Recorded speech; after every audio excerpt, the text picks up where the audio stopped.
Hello everyone, this is Harpreet Singh. Welcome to our channel study for sure. आज हम बात करेंगे चाबहार पोर्ट के बारे में। और देखो, ये काफ़ी इम्पॉर्टेंट है हमारे लिए, हमारे देश के लिए, क्योंकि ये इंडिया और ईरान के बीच में एक ऐसा महत्वपूर्ण पॉइंट बनने जा रहा है जो कि हमें सेंट्रल एशिया से कनेक्टिविटी प्रोवाइड करेगा। साथ ही साथ मैं डिस्कस करूंगा INSTC के बारे में, वहीं पर CPEC के बारे में भी जानेंगे कि वो फेलियर क्यों होता जा रहा है। उससे पहले आपसे छोटी सी रिक्वेस्ट है, प्लीज़ हमें सब्सक्राइब, लाइक, शेयर और कमेंट ज़रूर करें ताकि हम अपने आप को और इम्प्रूव कर पाएँ। आप देखोगे, इंडिया और ईरान ये दो ऐसी नेशंस हैं जिनके जो रिलेशंस हैं काफ़ी एज ओल्ड रहे हैं, और कहीं ना कहीं मिडिल ईस्ट कंट्री में ईरान का समझो कि हम पर प्रभाव काफ़ी पॉजिटिव रहा है। साथ ही साथ आपको ये भी समझना होगा कि ईरान के साथ भी पाकिस्तान का बॉर्डर टच होता है, इंडिया के साथ भी तो है ही, राइट।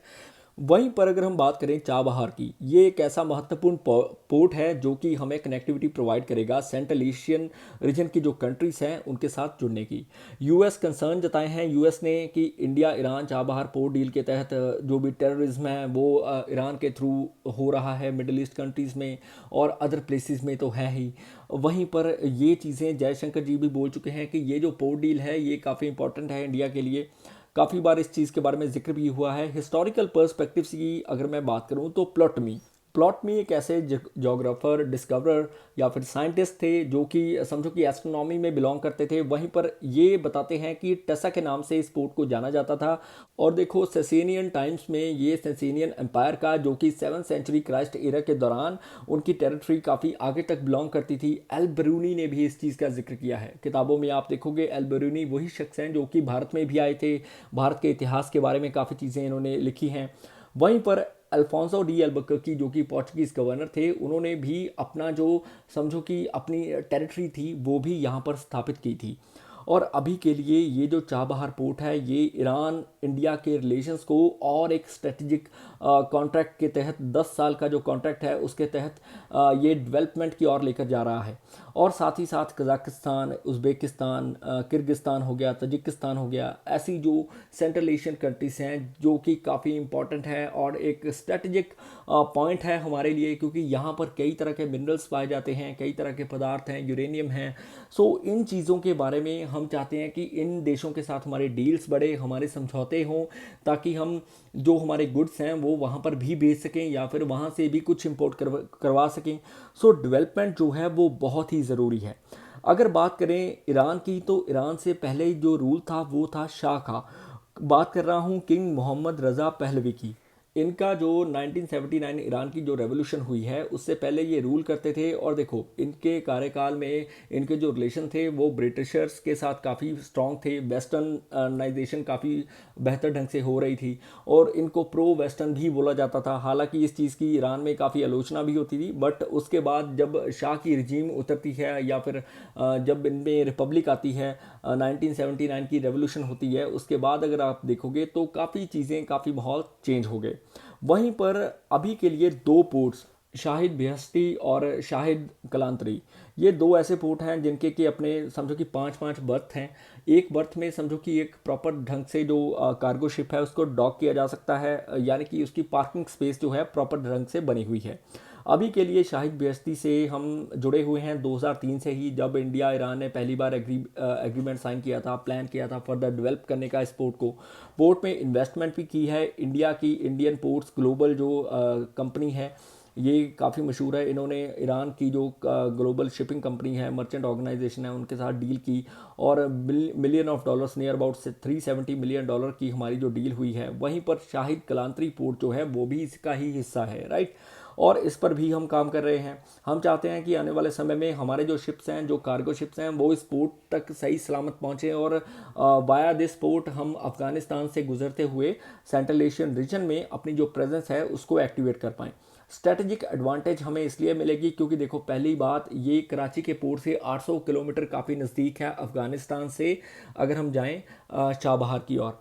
वहीं पर चाबहार का जो रीजन है वो काफ़ी स्ट्रेंथन हुआ है। वहाँ की जो कैपेसिटी है, पोर्ट अभी के लिए 2.1 मिलियन टन की कार्गो कैपेसिटी हैंडल करता है, जिसको कि बढ़ाकर 86 मिलियन टन के करीब ले जाया जा सकता है। पाकिस्तान और अफ़गानिस्तान को अगर हम देखें तो देखो, पाकिस्तान अब तक हमें रोकता आया है सेंट्रल एशियन रीजन से जुड़ने के लिए। वहीं पर कई कंट्रीज़ जो कि नीडफुल होती हैं या फिर जहाँ तक हम हमारी जो गुड्स हैं वो पहुँचाना चाहते हैं वो पहुँच नहीं पाते। हमने रिसेंटली 2017 से बीट भी पहुँचाया अफ़गानिस्तान में, और अफ़गानिस्तान इस चीज़ को समझता भी है। 2017 में इंडिया का पहला शिपमेंट जो कि पहुँचा था चाबहार पोर्ट के तहत, और ये देखो 2018 में इंडिया ने कंप्लीट पोर्ट ऑपरेशन अपने और कर लिए थे। अभी के लिए इस पोर्ट की जो कैपेसिटी है वो 8.5 मिलियन टन के करीब है, जिसका सिर्फ 10% ही यूज़ कर पा रहे हैं। और देखो एज ऑफ 2024 राइट नाउ इसकी जो कैपेसिटी है आने वाले समय में काफ़ी मिलियन ऑफ टन्स के करीब बढ़ जाएगी, 84 से ऊपर आंका जा रहा है। इंडिया और ईरान के जो रिलेशन है वो भी काफ़ी स्ट्रेंथन हुए हैं। $2 बिलियन के करीब हमने रेल सेक्टर में कॉपरेट किया है। एक और एग्रीमेंट के तहत MOU साइन हुए हैं, मिलियन ऑफ डॉलर्स की डील हुई है, ताकि फ्रेट कार्स लोकोमोटिव्स जो हैं $600 बिलियन की डील के अंडर जो ईरान है इंडिया से ही ऑर्डर करेगा। देखो 2018 में USA के सैंक्शंस जब आए उसका काफ़ी प्रभाव पड़ा, जिसके तहत हम प्रॉपर तरीके से इस पोर्ट को नहीं यूज़ कर पा रहे, क्योंकि सैंक्शंस USA ने बोला है कि कैट्सा के अंडर कई कंट्रीज़ पर भी सैंक्शन लग सकते हैं। और देखो सेंट्रल एशियन कंट्रीज से हम ड्राई फ्रूट्स हो गया या फिर टेक्सटाइल हो गया, वेरियस तरह के जो कारपेट्स हैं उनको हम ऑर्डर कर सकते हैं, हमारे देशों में ला सकते हैं, और काफ़ी बेहतरीन समझो कि वैल्यू पर ये चीज़ें हमें पॉसिबली प्रोवाइड की जा सकती हैं। और देखो 2024 में तालिबान लेड गवर्नमेंट जो थी उन्होंने भी इन्वेस्टमेंट प्रपोजल्स तैयार किए हैं ईरान के पोर्ट को डेवलप करने के लिए। नियर अबाउट $35 मिलियन के करीब ये पोर्ट्स पर खर्चेंगे, और ये एक मल्टीनेशनल पोर्ट बनने जा रहा है जो कि रेल रोड नेटवर्क कनेक्टिविटी से जुड़ा होगा, जिसके तहत आप गुड्स की डिलीवरी पॉसिबल कर पाओगे कई वेरियस रीजन्स में। 2020 में ईरान ने प्रोसीड किया था construction Chabahar Zahida rail link की इंडिपेंडेंटली। बाद में देखो USA 1979 से ही ईरान पर सैंक्शंस लगाए हुए हैं। वेरियस चीज़ें आती हैं इसमें। 2017 में इन्होंने डील कैंसिल कर दी थी, क्योंकि देखो इनको शक था USA वालों को कि ईरान कहीं ना कहीं न्यूक्लियर डेवलपमेंट कर रहा है, जिसके तहत वो नहीं चाहता कि ईरान ऐसा कर पाए पॉसिबली। इनके जो मोहसेन फ़खरीज़ादे एक न्यूक्लियर साइंटिस्ट थे वो भी मारे गए थे। और देखो इसके पीछे USA का, इसराइल का हाथ है, क्योंकि देखो इसराइल को बैकिंग भी USA की है। इसराइल भी USA के रिगार्डिंग ही काम करता है, और ये वेस्ट मीडिया जो है या फिर वेस्टर्न नेशंस हैं ये इस चीज़ को पॉसिबली समझते हैं।